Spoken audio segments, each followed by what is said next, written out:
Om Namo Bhagavate Vasudevaya.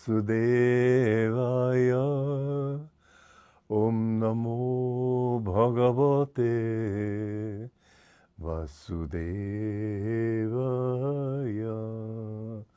Om, I bow to the Lord Vasudeva. Joy to you, friends. I'd like to continue reading from the first chapter of the Bhagavad Gita.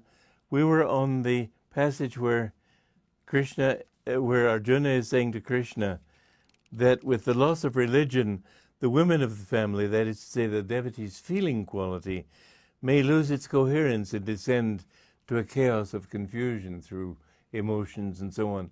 Then he makes a very interesting statement. From there, intermixture of the varnas or castes cannot but be the outcome. Now, the caste system and why it cannot but be the outcome, this is quite an interesting subject. When people don't have proper feeling of compassion and love, then they tend to separate people and view them, judge them in categories. They typify people. And so the caste system of India, which is a very ancient system, it's become the curse of the country. As my guru said, every country has its own misery-making karma. As America has had the misery-making karma of having prejudice against blacks and against Indians. And thank God now we have a black president. How good he will do for the country, I don't know, but I like him as a man.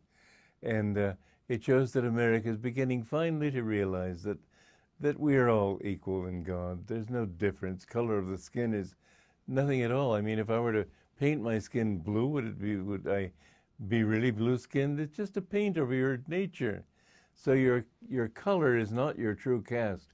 Your true caste, and this is what makes the caste system in India much more pernicious. Originally, it was a wonderful system, and it is a wonderful system if it's really to be understood correctly. But the caste system is intended to show you a way of arising toward greater and greater freedom from ego. And instead, it's been made an instrument of suppression.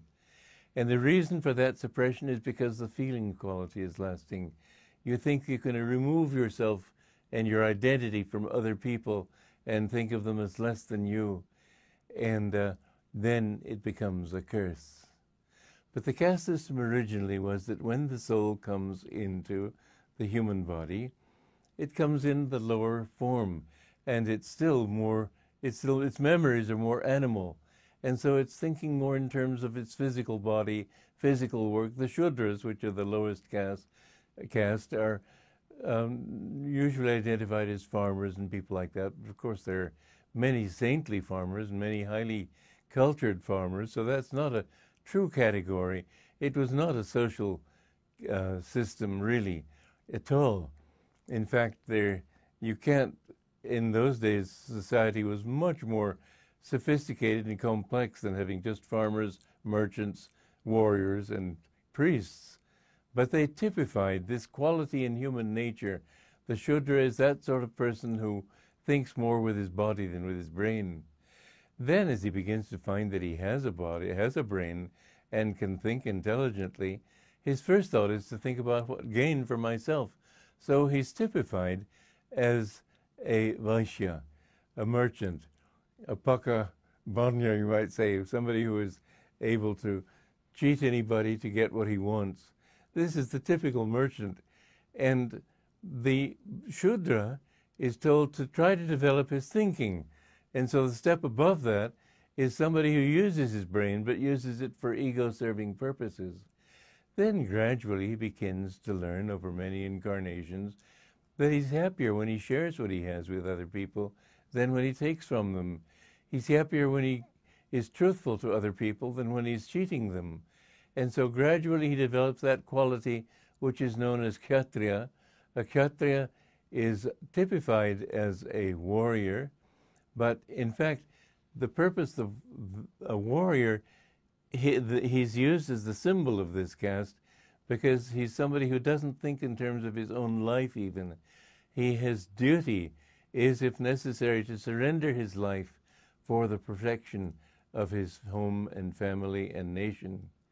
And so a warrior is symbolic of that kind of person who thinks in terms of not what do I want, what's in it for me, like that Charlotte's Web movie, What's in it for me, Charlotte?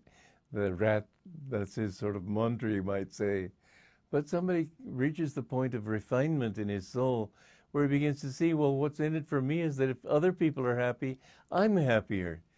And again, to repeat the words of Jesus, blessed, it is more blessed to give than to receive.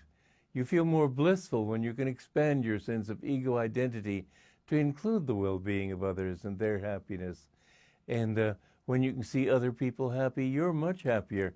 But mafioso types and people who think in terms of selfish gain, and the Vaishya types, really, they think that they're happy if other people are deprived of what they get. They feel that they've gained when they cheat somebody of money.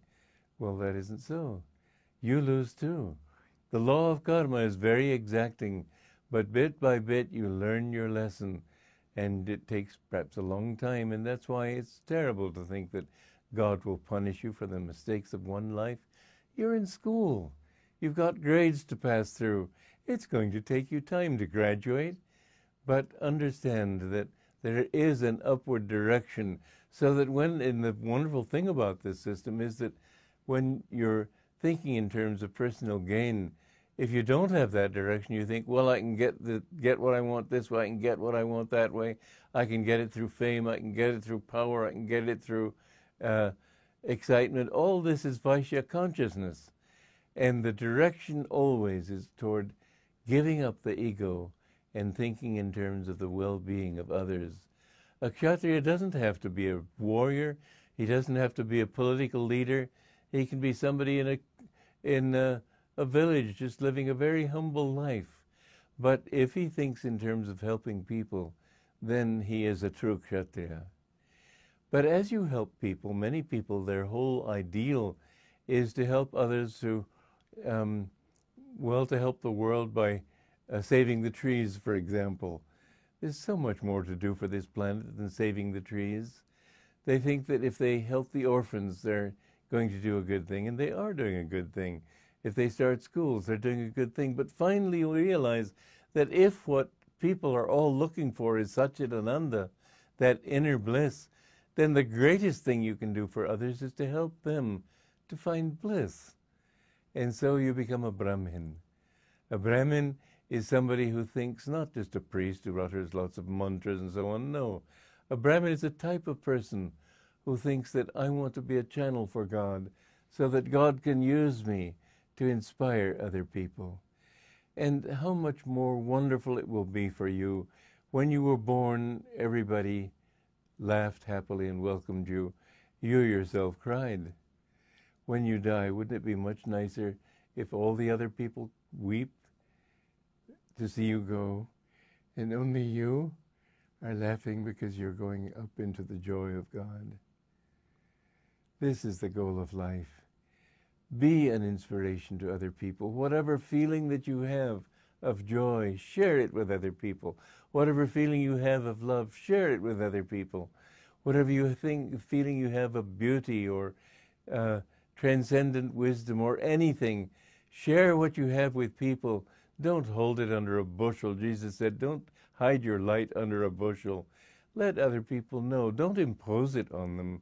But you know, even when walking down the street and you see somebody with sad eyes, a smile can change his whole day. Think of it. Even strangers you can be a blessing to them. If you really feel that God is in them, everybody's looking for the same bliss. Share that bliss with everyone. Joy to you.